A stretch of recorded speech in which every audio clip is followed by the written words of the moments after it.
the big clash between Pragnananda and Vidit Gujrathi from the Prague Masters 2024. Round number 5, the two candidates going to clash each other very soon at the big event, but before that, they are facing off at Prague. They did play at Tata Steel as well, where the game ended in a draw.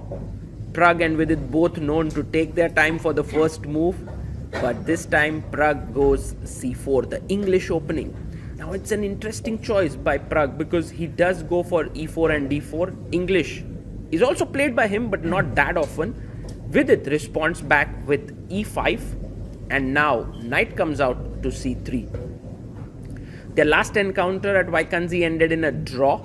Before that, Praggn has beaten Vidit twice in classical chess, but when Praggn was little, Vidit had beaten him thrice. So, there have been blows exchanged also in Rapid and Blitz. So, both of them have this nice little rivalry brewing between them on the board.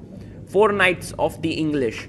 Praggn goes for the fianchetto system with g3. He wants to put his bishop on this long diagonal, and Vidit goes for the open Sicilian with reversed colors. He plays d5. Now, in a way, you can say we are playing the reversed dragon here, but it's not that black is fighting for advantage or anything. It's like black is playing for equality here. Bishop g2, and white has this nice pressure here on d5. Earlier, everyone used to go back knight b6, but now bishop c5 has become quite possible because of this line: takes, bishop takes, b takes, and now queen d5 attacking here and here, and this is theory, so let's not get there. Bishop c5, d3 was played by Praggn. He's well prepared. Castles happens because this line now is becoming quite well known. And now the bishop comes to the d2 square, just improving the position of the bishop. Rook can come to c1. Knight f6. Vidit moves his knight back, and Praggn goes a3.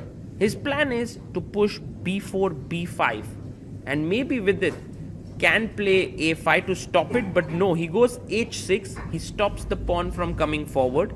Stops the bishop from going to g5 at some point, and now b4, attacking the bishop. Bishop goes back to d6, defending this. A very solid structure for black. You see all his pieces nicely positioned. And now Praggn castles.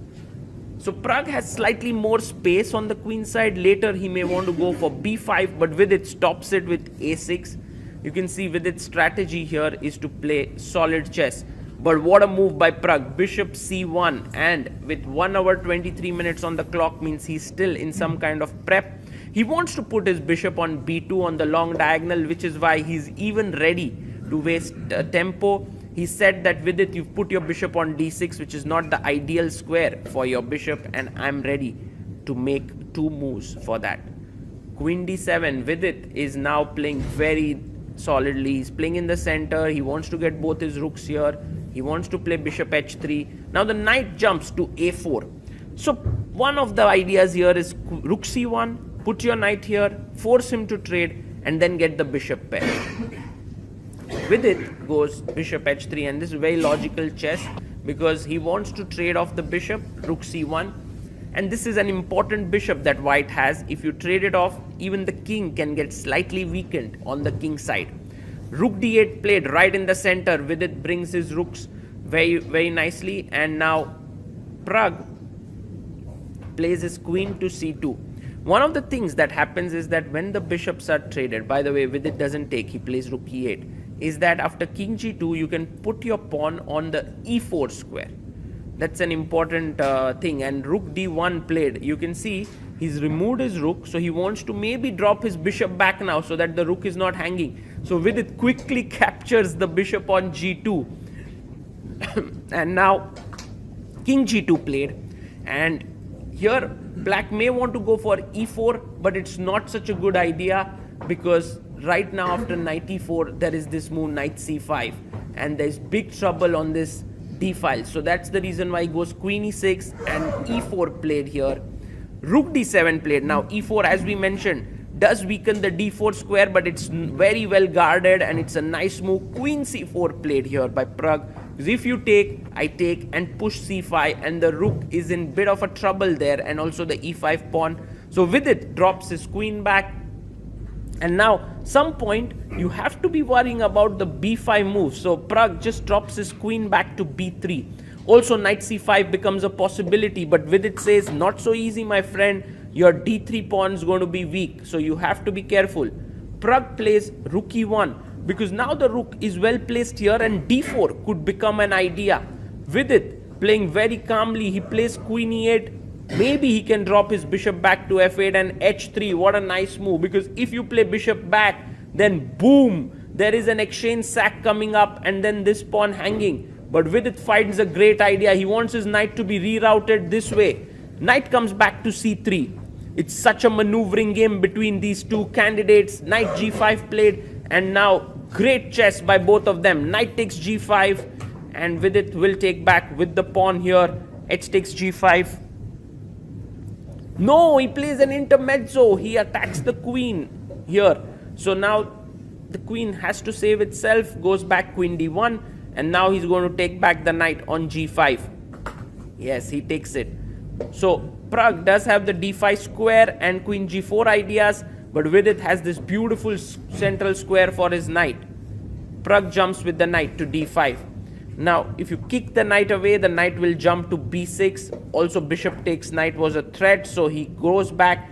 Knight e6, defending the pawn here. The position is very slightly better for Praggn. He goes queen g4. Very nice. He's putting pressure here. Also on the e5 pawn.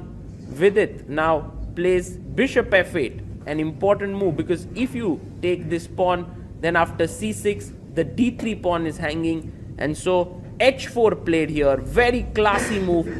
c6. Knight is attacked. Because look, if you were to take here knight f6 and you lose the queen there. So that's the reason why c6, knight b6, Vidit chops off the pawn right in the center. And Praggn takes the g5 pawn. Oh, game is getting very sharp. Also, they are low on time. Now we are on move number 31. Vidit just has 8 minutes. He goes bishop e7, attacking this pawn, and Praggn has to push the pawn. He pushes it to g6.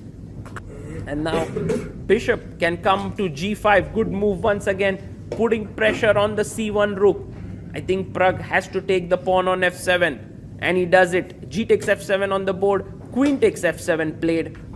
And now white is positionally worse. Black is positionally worse because his e5 pawn is weak, but black has the f file here. And bishop d2 played. Maybe rook f8 was a very nice move, launching an attack here. But bishop d2, Praggn goes for rook e2. Nice move, attacking the bishop. Now Vidit plays bishop c3. Again a solid move, because the bishop was attacking the e5 pawn. He brings it out there. Rook takes rook. Rook takes rook. And we are closing in on move number 40. 36 moves have been played. Knight is coming back to c4, attacking the pawn here on e5. Vidit needs to defend it somehow, and maybe the best thing to do is queen f6. That's what he does. He's keeping everything under control. Praggn is putting a lot of pressure on him, but it seems Vidit has managed it also on time. We are on move 38. Knight is coming to d4. a4, a3 pawn is attacked. Knight comes to e3. Can Vidit chop off the a3 pawn? Yes, he does. Rook takes a3 on move 939. And now Praggn goes rook d2. He's taken the open file. He's wanting to come in at some point, maybe rook d7, but Vidit shuts it down. Knight d4, reaching move 40. This is the best position that Vidit has had in the entire game. Praggn now plays his knight to f5. The best way to play here is play rook a1, so that later on you have ideas of mating white. But a5 played here, which may be not the most accurate. Praggn takes on d4, and he finds a brilliant idea here, it seems, because after pawn takes knight, there is this move e5 can be played, because after queen e5, rook d4. Whoa, he finds it. queen e5, rook d4, you will see that the black king is slightly weakened and the rook and queen will try to attack it. Vidit takes the pawn, but after rook takes d4, this is going to be very dangerous for black. Rook takes d4 played. Now the only way to remain in the game is rook b3, so that you are threatening to take here. But Vidit blunders with a b4. Well, his point is this: checks are not working. Black is in the game, but Praggn finds rook e4. The queen needs to be dislodged from e5 so that it doesn't protect here. Also, queen e8 check becomes possible. Oh my god. Queen d5, pinning the rook here. King h2. Wow. Now you will see rook e7 is a threat. Also, the threat is check and king is getting mated. Rook a2 played by Vidit, but this is game over because there are checks everywhere. Queen c8 check. And now it's over because king f7 is met with queen e8 check. So he goes king h7, but in comes another check here, which is rook to h4. And even before Praggn is able to, Vidit is able to get to the white king, Praggn is there. Queen e8 check. Insane attack here by Praggn, just with his queen and rook. Little could one have imagined that this would get so nasty. Now you can play rook h5 and win the queen. But why win the queen when you can checkmate the king? And that's exactly what Praggn is doing. He goes queen e7, and his point is that after king f5, there is rook f4 check. And what a hunt this has been. The king was hunted from g8, and now after king g6 we have rook g4 check, and wherever the king goes there is mate coming up. Like king f5, there is rook g5, and Vidit resigns the game. g7 was hanging. What a huge win. And you can see Vidit saying to Praggn, I should not have